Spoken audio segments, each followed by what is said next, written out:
আনতাশ শাফিউল্লাযী তুরজা শাফাআতুহু, আপনি তো ওই শাফিউল মুজনিবিন, আপনার কাছে আমরা শাফাত চাবো কিয়ামতের ময়দানে। কোন সময়? যখন ফুলসিরাতের দিকে যাওয়ার জন্য আমাদেরকে যখন ঘোষণা দেওয়া হবে, আমরা বিপাকে পড়ে যাব, মুসিবতে পড়ে যাব, ওই সময় বন্ধু যেহেতু দুনিয়ার মধ্যে আপনার ইত্তেবা করেছিলাম, আমরা ফুলসিরাত অতিক্রম করার সময় আমরা আপনার শাফাতের কামনা করে জমা হয়ে যাব। ইত্তেবা করেছি কার? রাসূলের। শাফাত চাবো কার কাছে? আনতাশ শাফিউল্লাযী তুরজা শাফাআতুহু আলাস সিরাতি ইযা মা যাল্লাতিল কদম। যখন মানুষের পা পিছলে যাবে, পা পড়ে গেলে সে জাহান্নামে পড়ে যাবে, এই সময় আমরা শাফাত চাবো আপনার কাছে। যেহেতু ইত্তেবা করতে বলছেন আল্লাহ পাক, আপনার দুনিয়ার জীবনে আমরা ইত্তেবা করতে চাইছি। প্রত্যেকটা কদমে কদমে মুহাম্মদুর রাসূলুল্লাহ সাল্লাল্লাহু আলাইহি ওয়াসাল্লাম ছাড়া আমরা কিছু বুঝবো না।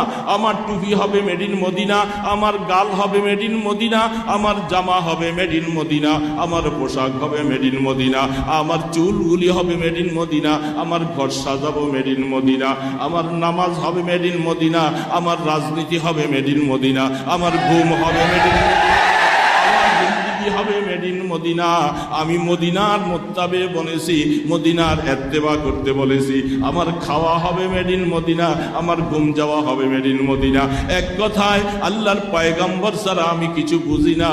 যদি ওরকম ইত্তেবা যদি আমি করতে পারি, আল্লাহ পাক বলে ইউহিব্বুকুমুল্লাহ।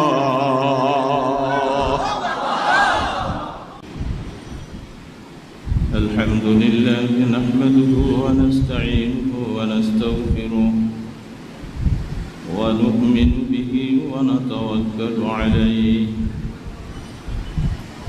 ونعوذ بالله من شرور أنفسنا ومن سيئات أعمالنا من يهد الله فلا مضل له ومن يضلله فلا هادي له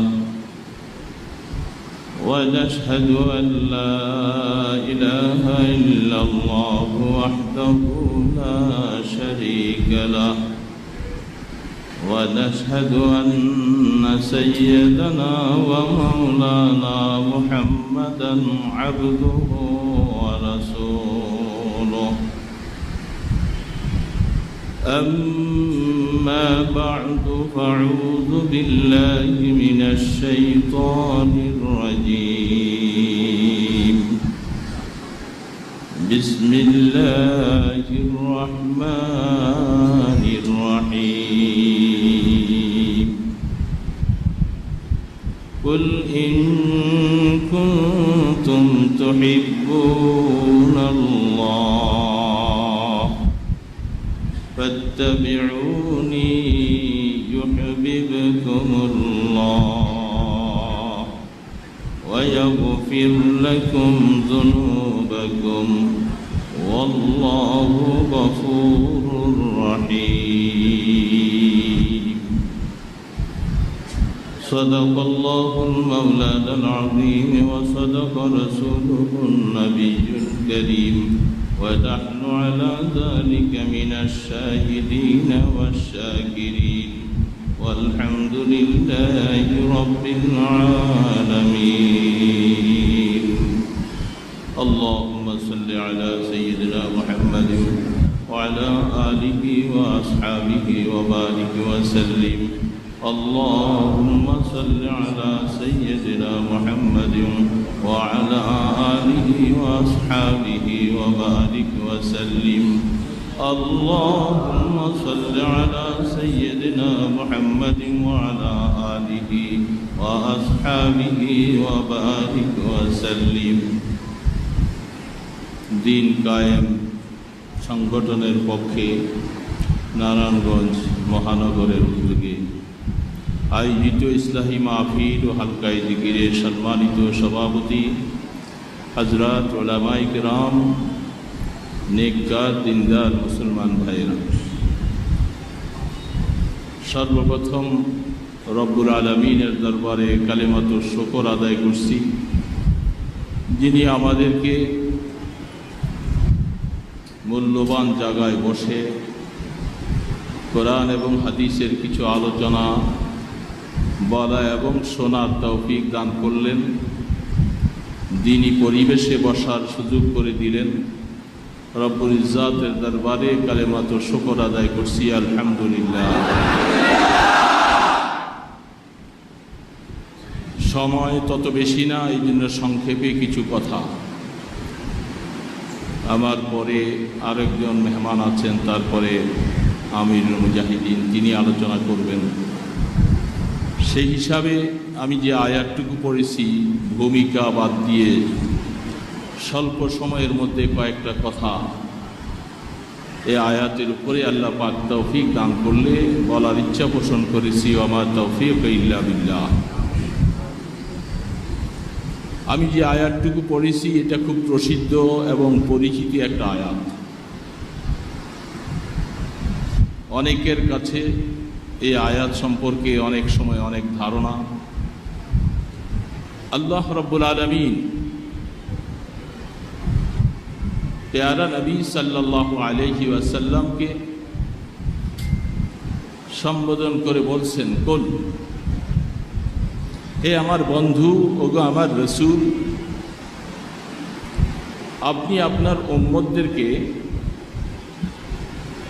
এই কথাটা আপনি একটু জিজ্ঞাসা করেন, তাদের থেকে জানতে চান তারা কি তাদের মাওলার ভালোবাসা চায়।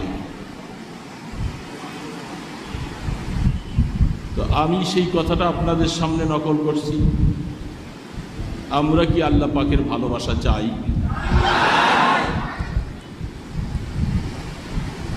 আল্লাহ তাবারক ওয়া তাআলা বলছেন, কুল ইন কুনতুম তুহিব্বুনাল্লাহ, যদি তোমরা মাওলার ভালোবাসা চাও,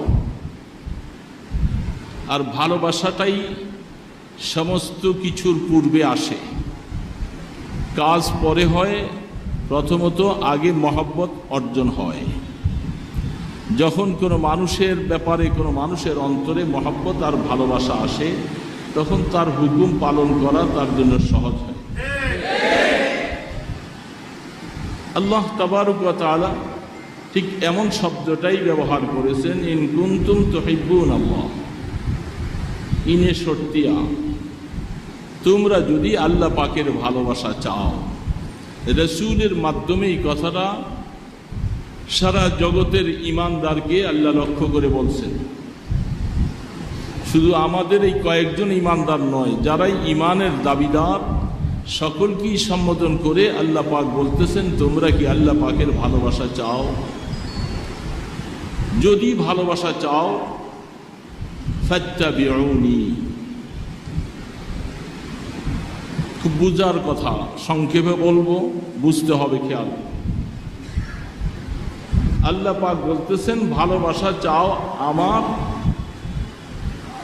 তো কথাটা হওয়া দরকার ছিল মনে হয় এরকম, তাহলে ইত্তেবা করো আমার ভালোবাসা চাইলে ইত্তেবা করবে। যে শব্দটা আসছেন এটার ব্যাখ্যা আমি পরে বলতেছি। ফাত্তাবিউনি বলছেন, রাসূলকে বলছেন আপনি বলেন যে আপনার ইত্তেবা করতে। প্রশ্ন জাগে যে আমি ভালোবাসবো আল্লাহকে, ইত্তেবা করবো রসুলকে, এটা তো আকলে প্রথম প্রশ্ন আসে। আগে প্রশ্ন বুঝতে হবে, তারপরে জবাব বুঝার। ভালোবাসবো কাকে? ইত্তেবা করতে বলছেন কাকে? ইত্তেবা করার দরকার ছিল আল্লাহ পাকে। আল্লাহ বলার দরকার ছিল তোমরা আমার ভালোবাসা যদি চাও আমার ইত্তেবা করো। প্রশ্ন বুঝে আসছে? কিন্তু আল্লাহ পাক তা বলেননি। আল্লাহ পাক বলছেন ভালোবাসা চাবে আমার, ইত্তেবা করবে আমার রসুলের।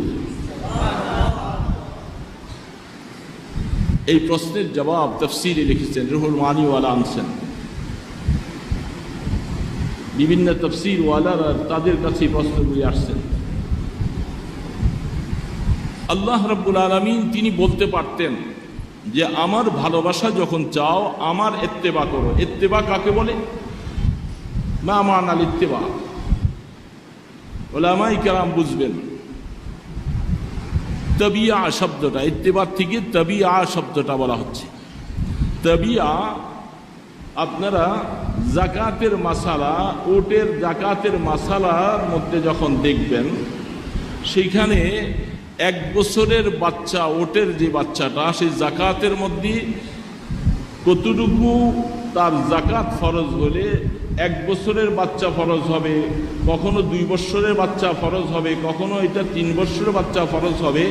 এই প্রথম 1 বছরের যে বাচ্চাটা, সেটার নাম হইল তাবিয়া। ওটের 1 বছরের বাচ্চাটার নাম হলো, কথা বুঝার জন্য বলছি, কারণ আমি তো অল্প কথা বলবো, যেহেতু এই জন্য অল্প সময় বুঝতে হবে। ওটের 1 বছরের বাচ্চাটাকে তাবিয়া বলা হয়। তো যখন ওটের জাকাত ফরজ হবে, তখন কতটুকু 1 বছরের বাচ্চা, এটাও একটা ফরজের মধ্যে গণ্য করা হয়েছে, যে 1 বছরের বাচ্চাকে তাবিয়া বলা হয়। আর তাবিয়াটা কেমন বাচ্চাকে বলা হচ্ছে? যেটা মায়ের পিছে এমন ভাবে থাকে যে মার কদম যেই দিকে যায়, বাচ্চাটার কদমও সেদিকে যায়। বাচ্চাটা এখনো দুধ পান করে, মাকে ছাড়া সে কিছু বুঝে না। মা শুয়ে আছে, বাচ্চাও আস্তে আস্তে মায়ের পাশে শুয়ে থাকে। মা যখন হাঁটতে থাকে, বাচ্চাও মায়ের পিছে পিছে হাঁটতে থাকে। আরব দেশে হজের মৌসুমে গেলে দেখা যায়, মরুভূমির দিকে নজর করলে ছোট ছোট ওটের বাচ্চাগুলি ওটের পিছে কিভাবে ঘুরে, এটা আমরা দেখেছি অনেকবার। তো তবিয়ার সাথে আল্লাহ পাক আয়াতটাকে এমনভাবে তৈরি করলেন, ওটের বাচ্চাটা যেরকম মার কথা ছাড়া এদিকে যায় না, মাকে ছাড়া সে কিছু বুঝে না। মা যেদিক যায় সেদিকে যাবে। মা যখন সে শুয়ে থাকে, সে এসে মায়ের দুধ খেতে থাকে, মায়ের সাথে আদর করতে থাকে, অর্থাৎ মাকে ছাড়া কিছু বুঝে না সে। এই কথাটা বুঝে আসছে তো?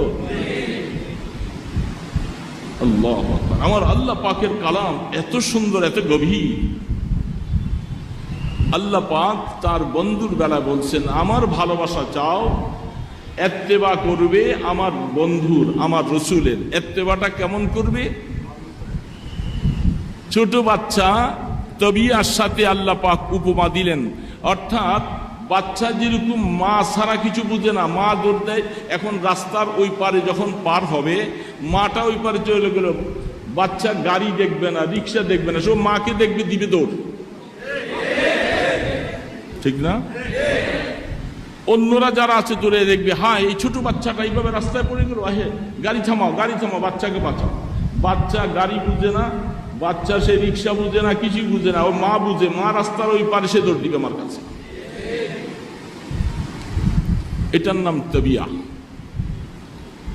আল্লাহ পাক বলতেছে, কুল ইন কুনতুম তুহিব্বুনাল্লাহ ফাত্তাবিউনি। এই সারা পৃথিবীর ইমানদার মোমেন মুসলমান যারা ঈমান এনেছো আমার আল্লাহ পাকের উপরে, যারা আমার আল্লাহর উপর ঈমান আনছো, আমাকে দেখা যায় না, আমার সাথে কথা বলা যায় না, আমার সাথে তোমাদের বাক্য চলবে না, আমি কখন ঘুমাই না, কখনো জাগ্রত হই না, আমার সম্পর্কে তোমরা কিছু বুঝবা না। এই জন্য আমি ইত্তেবা যদি আমার করার জন্য যদি বলতাম, প্রশ্ন জেগে যেত, আল্লাহ তোমার ইত্তেবা কেমন করে করব? আমরা তোমার সাথে কথা বলতে পারি না, তোমাকে দেখি না, তোমাকে শুনি না। আল্লাহ পাক বলেন, তোমাদের মধ্য থেকে যেই নবী আমি পাঠাইলাম, তাকে তোমরা শুনবা, দেখবা, চলবা, তার সাথে ঘুমাইবা, তার সাথে খানা খাওয়াইবা। তিনি যেই দিকে যায়, মা ছোট বাচ্চার মতো তার পিছে পিছে তোমরা ছুটবা। এই জন্য আমি আমার ইত্তেবা না করে আমি বন্ধুর ইত্তেবা করতে বলেছি।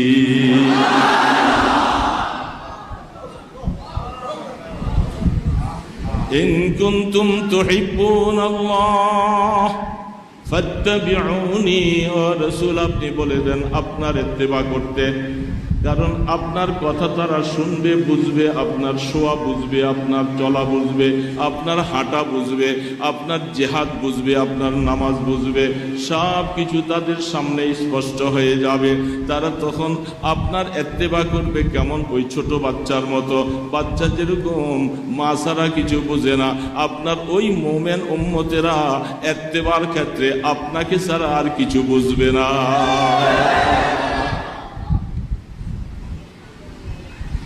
أنت الشفيع الذي ترجى شفاعته على الصراط إذا ما زلت القدم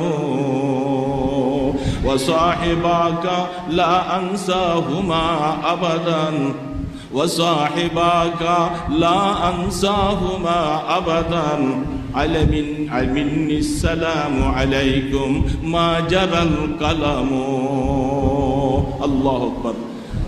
আল্লামা নববী রহমতুল্লাহ আলাইহি শারে মাওয়াহিবুল তিনি উল্লেখ করেছেন এই কথাগুলি। রাসূলকে বলতেছেন, আপনি তো শফিউল মুজনবিন, আপনাকে আল্লাহ পাক এমন একটা স্থান দিয়েছেন। বন্ধু, ওগো আল্লাহ রসুল, আপনার সম্পর্কে কি বলবো? মাওয়াহিবের মধ্যে উল্লেখ করেছেন। আল্লামা নববী রহমতুল্লাহ আলাইহি রাসূলের শান বয়ান করতেছেন। أنت الشفيع الذي ترجى شفاعته, আপনি তো ওই শফিউল মুজনবিন, আপনার কাছে আমরা শাফাত চাবো কিয়ামতের ময়দানে। কোন সময়? যখন ফুলসিরাতের দিকে যাওয়ার জন্য আমাদেরকে যখন ঘোষণা দেওয়া হবে, আমরা বিপাকে পড়ে যাব, মুসিবতে পড়ে যাব, ওই সময় বন্ধু, যেহেতু দুনিয়ার মধ্যে আপনার ইত্তেবা করেছিলাম, আমরা ফুলসিরাত অতিক্রম করার সময় আমরা আপনার শাফাতের কামনা করে জমা হয়ে যাব। ইত্তেবা করেছি কার? রাসূলের। শাফাত চাবো কার কাছে? أنت الشفيع الذي ترجى شفاعته على الصراط إذا ما زلت القدم, যখন মানুষের পা পিছলে যাবে, পা পড়ে গেলে সে জাহান্নামে পড়ে যাবে, এই সময় আমরা শাফাত চাবো আপনার কাছে। যেহেতু ইত্তেবা করতে বলছেন আল্লাহ পাক, আপনার দুনিয়ার জীবনে আমরা ইত্তেবা করতে চাইছি। প্রত্যেকটা কদমে কদমে মুহাম্মদুর রাসূলুল্লাহ সাল্লাল্লাহু আলাইহি ওয়াসাল্লাম ছাড়া আমরা কিছু বুঝবো না। আমার টুপি হবে মেড ইন মদিনা, আমার গাল হবে মেড ইন মদিনা, আমার জামা হবে মেড ইন মদিনা, আমার পোশাক হবে মেড ইন মদিনা, আমার চুলগুলি হবে মেড ইন মদিনা, আমার ঘর সাজাবো মেড ইন মদিনা, আমার নামাজ হবে মেড ইন মদিনা, আমার রাজনীতি হবে মেড ইন মদিনা, আমার ঘুম হবে মেড ইন মদিনা, আমার জিন্দেগি হবে মেড ইন মদিনা। আমি মদিনার মোত্তাবে বলেছি, মদিনার ইত্তেবা করতে বলেছি। আমার খাওয়া হবে মেড ইন মদিনা, আমার ঘুম যাওয়া হবে মেড ইন মদিনা। এক কথায় আল্লাহর পয়গম্বর ছাড়া আমি কিছু বুঝি না। যদি ওরকম ইত্তেবা যদি আমি করতে পারি, আল্লাহ পাক বলে ইউহিব্বুকুমুল্লাহ।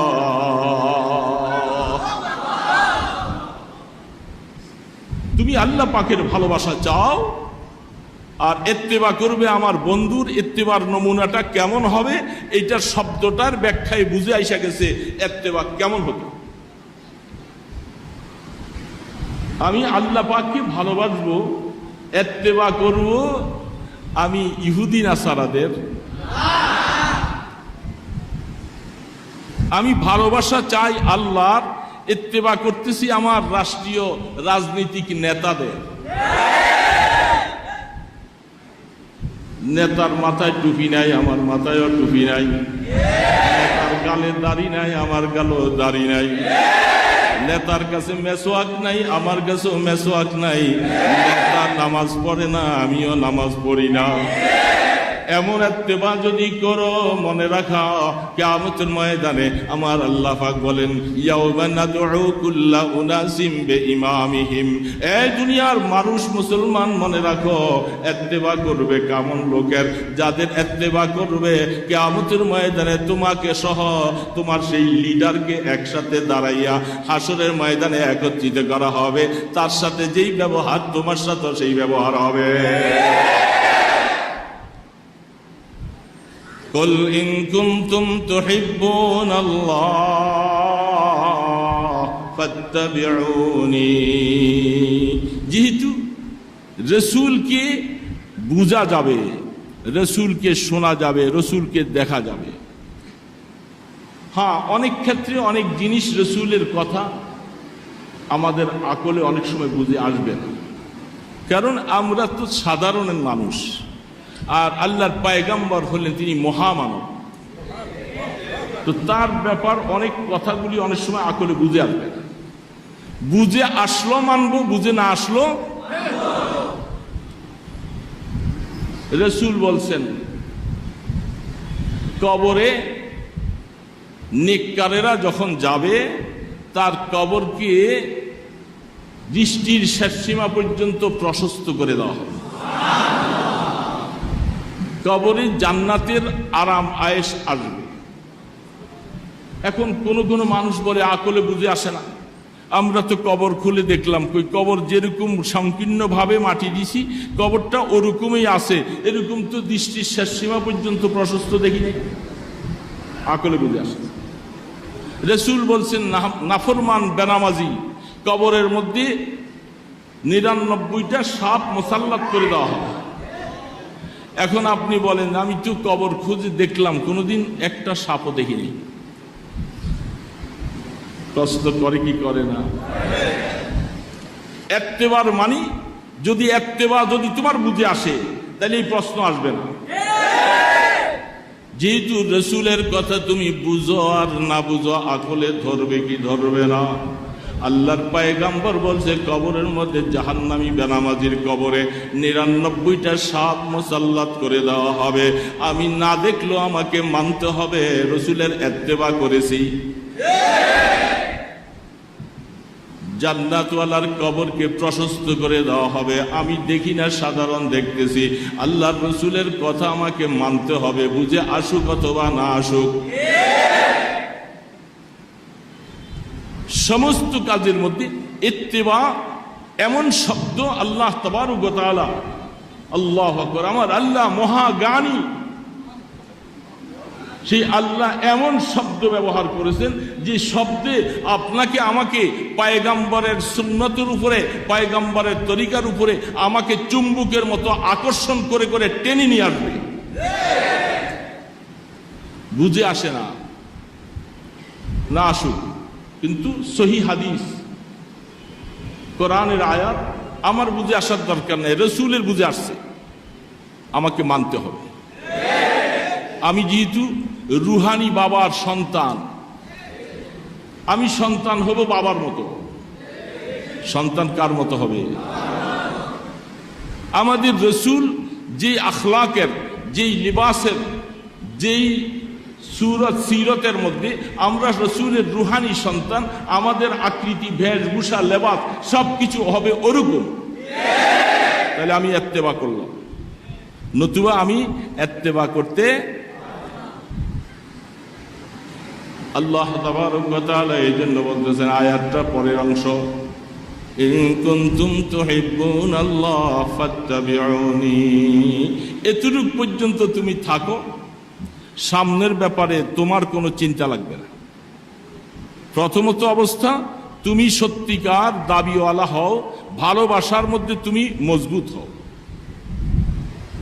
আশ্চর্য তাসিল ইলাহা ওয়া তুযহিরু হুব্বাহু হাযা লা'মরি ফিল কিয়াস বাদিউ।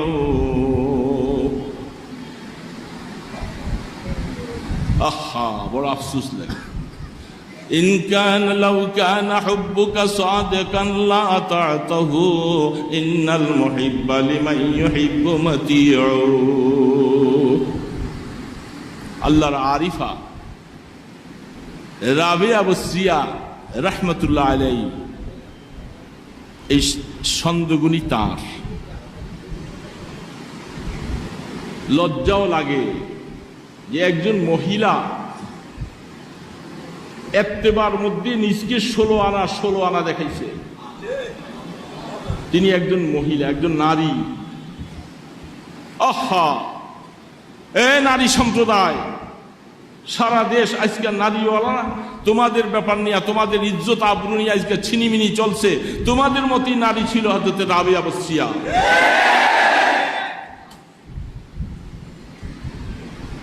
তোমাদের জন্য কি সেই রাস্তা বন্ধ? তোমরা কি রাবিয়া বসরিয়ার মতো হতে পারো না? চেষ্টা করলে পারা যায় না? সেই রাবিয়া বসিয়া বলে তাসিল ইলাহা ওয়া তুযহিরু হুব্বাহু লাম রিয়াজা ফিল কিয়াস বদিউ। তিনি বলে আমি আল্লাহ পাকের ভালোবাসা চাই, আমি আল্লাহ পাকের ভালোবাসা চাই,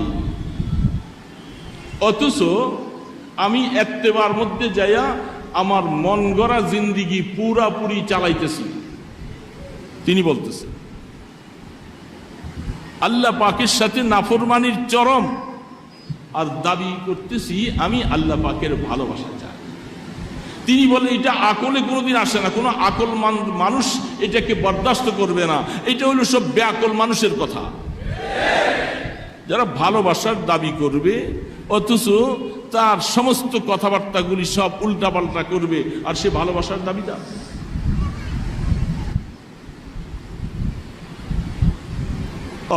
তিনি বলতেছেন যদি তুমি সত্যিকার ভালোবাসার দাবিদার হও, লাউ কানা হুব্বুকা সাদিকান লা আতা'তাহু ইন্নাল মুহিব্বা লিমান ইউহিব্বু মুতিউ।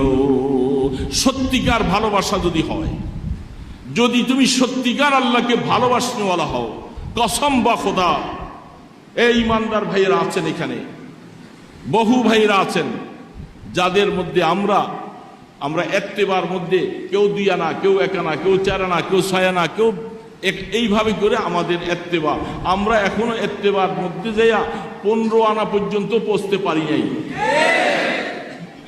কেন? আমি তো মহব্বতের দাবিদার, একটু আগে তো মহব্বতের দাবি করেছিলাম, দাবির মধ্যে আমি মিথ্যাবাদী। ইন্নাল মুহিব্বা লিমান ইউহিব্বু মুতিউ। এটা যে কাউকে ভালোবাসবে তার কদম বা কদম, তার চাল চলন, কথাবার্তা সবকিছু তার কাছে ভালো লাগবে। নবী মুহাম্মদুর রাসূলুল্লাহ সাল্লাল্লাহু আলাইহি ওয়াসাল্লামকে ভালোবাসা লাগবে, তাকে ভালো না বেশি উম্মত হওয়া যাবে না। অন্তর দিয়ে ভালোবাসা, আমলের মাধ্যমে ভালোবাসা। শুধু আল্লাহু আকবার, কিছু মানুষ আছে যারা রাসূলকে মুখে মুখে ভালোবাসে, বাস্তবতার সাথে না। বিভিন্ন জায়গায় গাড়িতে দেখা যায় রাসূল প্রেমেই ইমানের পূর্ব শর্ত গাড়ির মধ্যে লেখা রাখছে। লেখাটা তো সুন্দর লিখছ, ওই ড্রাইভারও তো নামাজের সময় নামাজ পড়ে না। এটা কি লিখলাম? তোমার গাড়িতে তুমি লিখছো রাসূল প্রেমেই ইমানের পূর্ব শর্ত, অথচ নামাজের সময় জোহর চলে গেল, আসর চলে গেল, মাগরিব চলে গেল, এশাও চলে গেল, ফজর তো গেলই, এক ওয়াক্ত নামাজ পড়ো নাই, তুমি রাসূল প্রেমেই আল্লাহ পাওয়ার পূর্ব শর্ত লিখে দিলা। তাহলে তুমি কি কথায় আর কাজে এক? তুমি কি ধোঁকাবাজ না? আমাদের সমাজে এরকম বহুত রাসূল প্রেমিক আছে যারা ধোঁকাবাজ, বাস্তবে তারা রাসূল প্রেমিক না। অনুরোধ করে বলবো বাবাজিরা, বন্ধুরা, আমার সুরত, সিরত, আখলাক মেড ইন মদিনা বানাতে হবে, এছাড়া বিকল্প কোনো পথ নাই।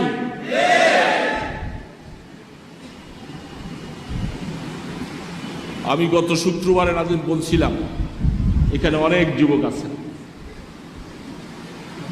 যুবক বাবাজিরা, আপনারা আজকাল টুপি ছেড়ে দিচ্ছেন, ম্যাক্সিমাম যুবকেরা এখন টুপি ছেড়ে দিছে। মসজিদের কাতারে নজর করে দেখবেন সারা মসজিদের মধ্যে প্রায় অনেক যুবক তারা টুপি প্রয়োজন মনে করে না। সৌদি আরবে গেলাম, জিদ্দাতে গেলাম, মসজিদে নামাজ পড়তে গেলাম, কয়েকটা মসজিদে কয়েক ওয়াক্ত, সেখানে একই অবস্থা, টুপি নেই। তখন আমি মনে মনে চিন্তা করলাম ব্যাপারটা কি, এই ওষুধ কোত্থেকে তারা ব্যবহার করে।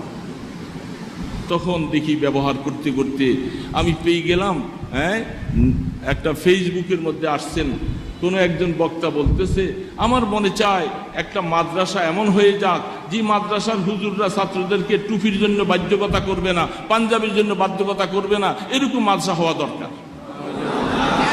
তখন আমি মনে মনে চিন্তা করলাম, ওই বন্ধু, এরকম বন্ধুদের খপ্পরেই পড়ছে আমার এই বন্ধুরা, যারা এখন চাচ্ছে মানে টুপিটা রসুলের সুন্নত না, এটা বুঝাইতে চাচ্ছে।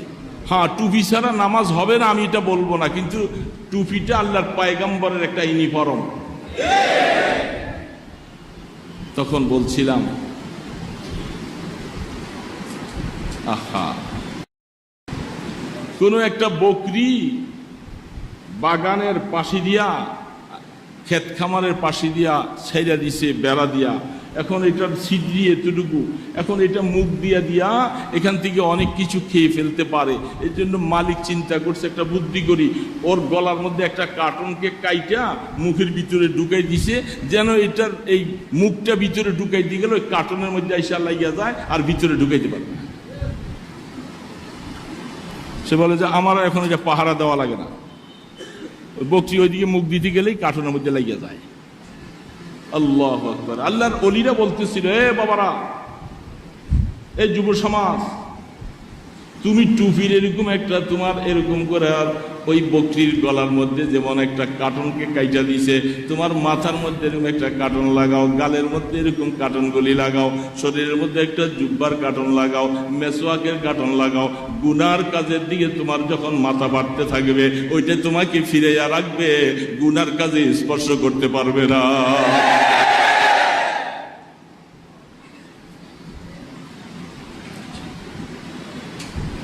बजुज चीजे के दादी मंचे दारम चमी जुई जे जेबो आस्तीनम।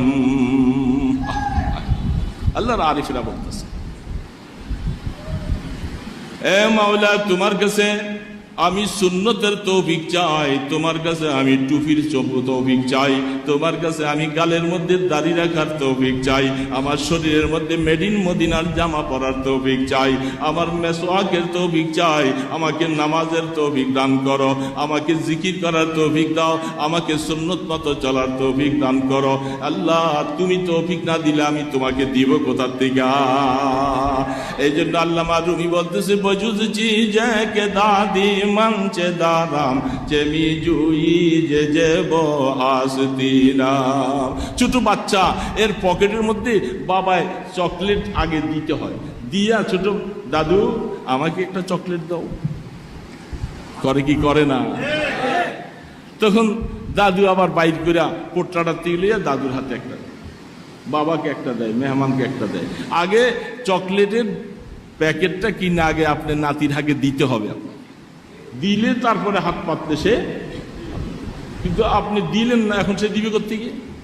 আল্লামা জালালউদ্দিন রুমি রহমতুল্লাহ আলাইহি তো আজীব মাওলার কাছে বলতেছে, মাওলা, তুমি যদি আমাকে সুন্নত আদায় করার তৌফিক না দাও, টুপি রাখার তৌফিক না দাও, আমাকে জামা পরার তৌফিক না দাও, নামাজ পড়ার তৌফিক যদি না দাও, আল্লাহ, যদি আমার দিলটাকে তুমি সেই দিকে ঘুরাইয়া না দাও, আমি তোমাকে টুপি কেমন করে দিব, দাড়ি কেমন করে দিব, নামাজ কেমন করে দিব, আমি তো দেখাইতে পারবো না। আল্লাহ, আমি তোমার কাছে তৌফিক চাইতেছি, তুমি এগুলি করার মতো তৌফিক আমাকে দান করো। ইন কুনতুম তুহিব্বুনাল্লাহ ফাত্তাবিউনি। পয়গম্বরের অনুসরণ করতে বলছে, বুঝে আসলো করব, বুঝে না আসলো। রাসূলের কথা সব বুঝে আসা শর্ত না। কবরে অনেক কিছু দেখা যাবে, বুঝে আসবে না, কিন্তু মানতে বিশ্বাস করতে হবে তো। কবরে শাস্তি শান্তি উভয়টাই আছে। আল্লাহ, যখন এই পর্যন্ত তুমি কাজ করবা বান্দা, তুমি ইত্তেবার মধ্যে যদি এরকম হয়ে যাও, তারপরের অংশ আল্লাহ পাক বলতেছে, বান্দা ইউহিব্বুকুমুল্লাহ, এবার তোমার আর ভালোবাসার দাবিটা করে তোমাকে এবার আমার কাছে বেশি বেশি ধন্না দেওয়া লাগবে না, আমি মাওলা অটোমেটিক তোমাকে ভালোবাসার ঘোষণা দিয়া দিব।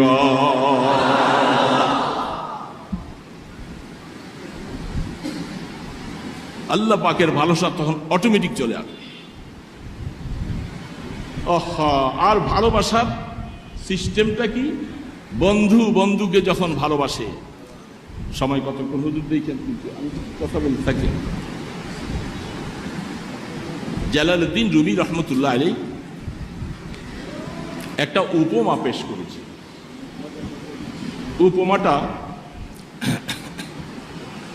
5 মিনিট, ঠিক আছে। জালালউদ্দিন রুমি রহমতুল্লাহ আলী বলতেছেন, বন্ধুরা, আদর্শরা, তিনি একজন ওই এলাকার দূরের থেকে একজন বড় জমিদার মানুষ, বহুত পয়সাওয়ালা মানুষ। সে হাতির পিঠে চলে এই বাড়ির সামনে দেওয়া যায়, পাশে বস্তি, একটা বস্তিওয়ালা মানুষ। সে রাস্তার পাশে বসে বসে বিভিন্ন হাতের কাজ কারবার করে প্রত্যেক দিন জমিদার হাতিতে চলে এখান দিয়ে যায় আসে। ওই বস্তিওয়ালাটাকে দেখতে দেখতে তার চেহারার মধ্যে একটু লাবণ্যতা আছে, সৌন্দর্য দেখা যায়, ভালো লাগে। হাতিওয়ালা হাতির থেকে নামছে, নাইমা, আমি শর্টকাট বলতেছি, সময় কম, তো হাতিওয়ালা কাছে ডাকছেন, বলে যে আমি তো কয়েকদিন তোমার এই পথ দিয়া যাওয়া আসা করতেছি, তোমাকে দেখতে দেখতে আমার কেমন জানি তোমার প্রতি আমার একটা মহব্বতের তাকাজা আসছে, আমি তোমাকে ভালোবাসতে মনে চাই, মানে তোমার সাথে আমার একটা বন্ধুত্ব হবে। বস্তিওয়ালা বলতেছে, জনাব, এটা একটা অযৌক্তিক কথা। আমি হইলাম বস্তিওয়ালা, আমার ঘরে নাই কিছু, না বসার জায়গা আছে না শোয়ার জায়গা আছে, আর আপনি হলেন জমিদার মানুষ, হাতিতে করে চলেন। আপনার সাথে আমার বন্ধুত্ব হওয়া মানি আপনাকে না আমি আমার ঘরে বসাইতে পারবো, না আপনাকে বসার কোনো একটা জায়গা দিতে পারবো, আপনার তো সব কিছুই আছে। তো এটা তো একটা অসুন্দর কথা বললেন। অন্যদিকে খেয়াল করলে কথা চলে যাবে ফাঁকি দিয়া। তো হাতিওয়ালা বলতেছে, আরে ভাই, তোমার সাথে যদি আমার বন্ধুত্ব যদি হয়ে যায়, আমি যদি তোমাকে ভালোই যদি বাসি, তুমি কি চিন্তা করছো তোমার বস্তি কি আর বস্তি থাকবে? তোমার বস্তি আর তখন, কারণ আমি জমিদারের সাথে যখন তোমার প্রেম আর ভালোবাসা যখন হয়ে যাবে, তোমার বস্তি বস্তি রাখবো না। আমার যেরকম ঘর আছে, আমি যেরকম বসতে পারি, আমার যেরকম সম্মান হতে পারে, সেটার ব্যবস্থা আমি করব, তোমাকে চিন্তা করা লাগবে না। আল্লামা রুমি বলতেছেন, ঠিক যখন